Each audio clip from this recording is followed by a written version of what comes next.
Ажырасқан адамның өкініші. Маңызды 20 кеңес.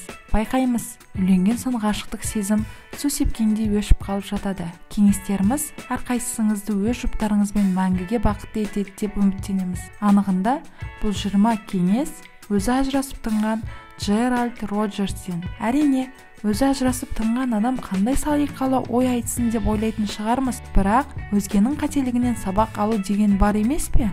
Ендеше, өз бақытын қолда барда бағалай алмаған жанның сөзіне назар аударсақ. Бірінші кеңес. Әйеліңізді қыз кезіндегідей күтіңіз. Екінші кеңес. Қорғаны болыңыз. Үшінші кеңес. Әйеліңізге қайта-қайта ғашық бола түсіңіз. Төртінші кеңес. Оның тек жақсы қасиеттерін көріңіз. Бесінші кеңес. Оны өзгертуге талпынбаңыз. Алтыншы кеңес. Өз эмоцияңызға жауап беріңіз. Жетінші кеңес. Әйеліңізді ешқашан айыптамаңыз.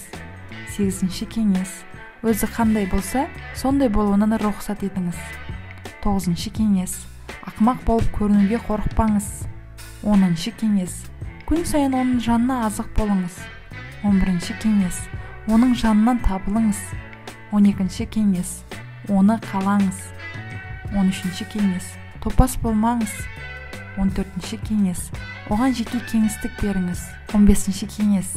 Әлсіздігіңізді жасырмаңыз. 16-ші кеңес. Ашық болыңыз.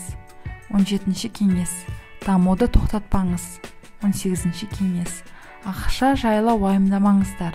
19-ші кеңес. Өкпені іште сақтамаңыздар. 20-ші кеңес. Әрқашан махаббатты таңдаңыз. Әрқашан махаббатты таңдаңыз. Қандай жағдай болмасын, әрқашан махаббатты таңдаңыз.